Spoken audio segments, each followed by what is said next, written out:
Welcome back, everyone. Ready for another deep dive? Absolutely. Always excited to jump back into these worlds. Well, today we're heading back to Alagaësia, but we're shifting our focus a bit Oh, from dragons and riders to, to Murtagh. yeah. The guy who always seemed to be caught between sides. Murtagh. Complex character, to say the least. Definitely. Yeah. And we're specifically diving into his standalone book, Murtagh. Which, for anyone listening who might not know, takes place a year after Inheritance, the final book in the Inheritance cycle. Exactly. So we've already seen him go through a lot, but this book, it goes even deeper. It really delves into what happens after the dust settles, What's it like for someone like Murtagh, who was Galbatorix's enforcer for years, to suddenly be free? And not just free, but carrying the weight of all those actions he was forced to do. Exactly. It's not a simple happily ever after situation. The book starts with him wrestling with a ton of guilt and trauma, practically becoming a recluse. You almost see a completely different side of him, right? He's haunted by this Murtagh the Betrayer label, and you can tell it eats at him. And right when he's at this low point, he finds this mysterious stone. It's not just some random rock, though. It has this strange energy, a connection to a witch woman named Bachel. Bachel's a whole other story. But yeah, that stone really becomes the catalyst for Murtagh's journey in this book. It pulls him out of isolation and sends him on this quest for answers. Which, in a way, mirrors his own internal search for meaning and purpose, right? He's lost his old identity, and now he's trying to figure out who he is and what his place is in this world. It's like that stone represents the mystery of his own future. And that path leads him to some unexpected encounters, like with the werecats in Gilead. We've seen glimpses of werecats in the Inheritance cycle, but this book really gives us a deeper look at their culture and their struggles. I love that part, especially his interactions with this young werecat named Silna. You see this compassionate, almost protective side of Murtagh that we haven't really seen before. It challenges the image we might have of him from the previous books, right? He's not just this hardened warrior anymore. There's this vulnerability and empathy that Paolini brings out so well. Absolutely. But just when you think things are settling into a pattern, Murtagh learns about the Dramar, this secretive cult that worships a being called Aslagur. Their whole vibe is just creepy. Oh yeah, the drummer definitely add a layer of suspense and mystery. And they believe Murtagh and his dragon, Thorn, are key figures in some prophecy. Which, of course, throws everything for a loop. You're constantly wondering, what are their motives, what is this prophecy, and what role does Murtagh really play in it all? It's like Paolini is constantly raising the stakes, keeping you on the edge of your seat. You know something big is coming, but you have no idea what it is or what the consequences will be. And let's not forget about Thorn. He's dealing with his own trauma from being imprisoned by Galbatorix. Their bond is really tested in this book. They're both fighting their own inner demons, but they're also trying to support each other. It makes you wonder, though, can Murtagh ever truly escape the shadow of Galbatorix? Can he forge his own path, or will he always be defined by his past? That's the big question, isn't it? And it's something Paolini really makes you think about. There are no easy answers, and it forces you to confront the complexities of redemption and forgiveness. It's a roller coaster, that's for sure. But in the best way possible. You're constantly guessing, and just when you think you know what's going to happen, Paolini throws another curveball.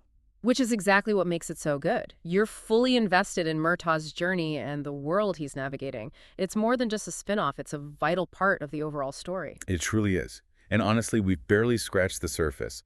We haven't even talked about his encounter with the imprisoned Urgel, Uvek, or this surprising connection he forms with a young drummer acolyte named Aline. Oh, those encounters are crucial. They really push Murtagh to confront his own prejudices and beliefs. It's like peeling back the layers of an onion, you know. You think you know Murtagh, and then there's this whole other level of depth and complexity revealed. It's brilliant. And it makes you realize that he's not just a villain or a hero, but something much more human. He's a survivor trying to figure out his place in a world still reeling from Galbatorix's reign.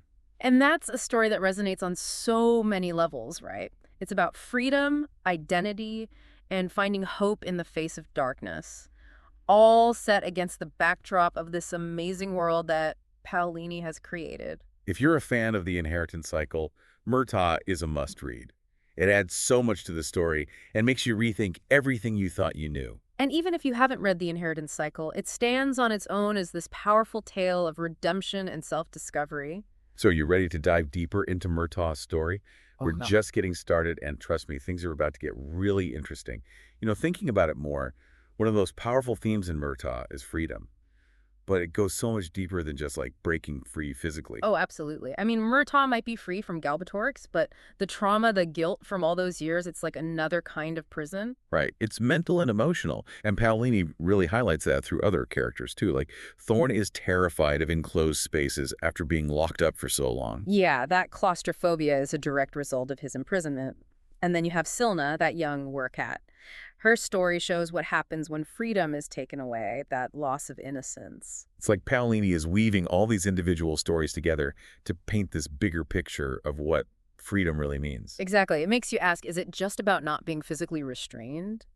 Or is it something more? And that question really hit me when Murtagh is struggling with that whole Murtagh the betrayer thing. It's like he can't escape that label, even though he had no choice. It's like he's trapped by his own past, right? He can't fully embrace being free because those memories are still holding him back. And it's so similar to Thorn's fear. He's free, but the trauma from his captivity is still there. Remember that scene in Captain Wren's secret chamber? Oh, yeah. Thorn, this powerful dragon, is reduced to panic because that enclosed space triggers all those awful memories. It just shows how deeply trauma affects everyone, even a dragon. It's like even when you're physically free, there are these invisible wounds that can still hold you captive. Speaking of healing, I think Aline's character is really important here. She's that young Dramar acolyte, and she hasn't been physically imprisoned like Murtagh or Thorn, but she's trapped in a different way. Yeah, she's been indoctrinated by the Dramar. Their beliefs, rituals, it's all she's ever known. It's a subtler form of control, but it's still control. But seeing Murtagh and how he's trying to break free, it makes Aline start to question everything. That questioning, that desire for something more, is the first step towards breaking free from that mental and emotional confinement. And I love how she shows compassion for Murtagh. It shows that even in the darkest places, there's still hope for connection and understanding. It's like a reminder that freedom isn't just something you achieve on your own. It often takes the support and compassion of others. Right. It's about reaching out and recognizing that we're all struggling in our own ways. And that brings us to Uvak, the Urgal, who forms that blood oath with Murtagh. Oh, Uvak. Their alliance is so unexpected, and it really forces Murtagh to confront his own prejudices. He's been raised to fear and hate Urgals, right?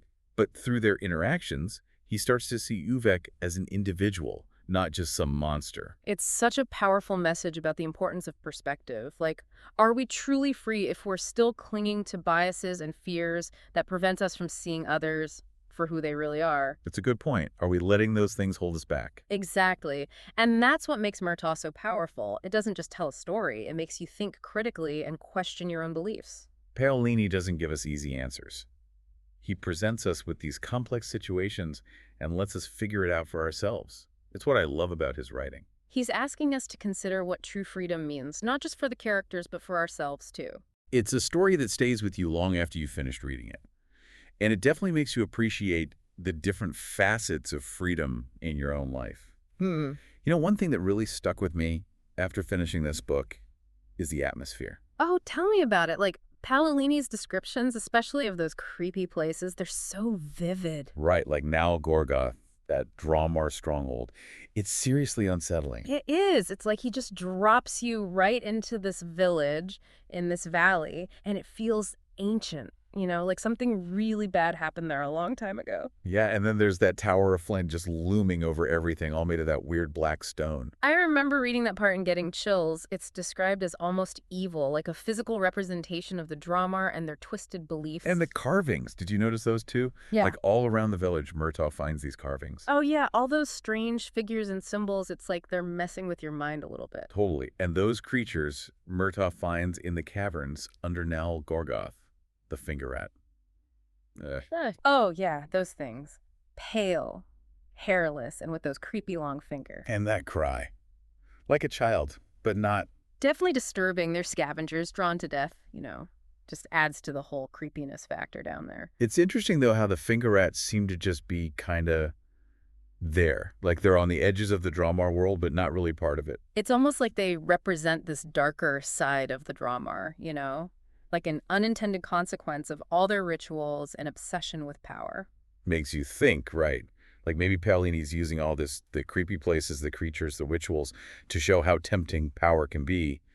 but also how dangerous it is if you don't control it. And that's what I love about Paolini's writing. He doesn't spell everything out for you. He gives you all these pieces, these complex characters, and then he lets you figure out what it all means. It makes you think, and it stays with you long after you finish the book. Hmm. And honestly, that's why I love coming back to Alagaësia and all these characters. Me too. It's more than just fantasy, you know? There are these deeper layers, these questions about morality and choice, and that really resonates. Absolutely. So if you haven't checked out Murtagh yet, I highly recommend it. It's an amazing addition to the inheritance cycle, and like we said, it can even stand on its own. It really is a journey, and it'll make you think about a lot of things long after you've finished it. It has been such a great discussion. I always love diving into these books and seeing all the different perspectives. Me too. It's been a pleasure. And to all our listeners, thank you so much for joining us on this deep dive into Murtagh. We'd love to hear your thoughts, too. What resonated with you? What questions are still swirling around in your head? Until next time, keep exploring those amazing worlds out there.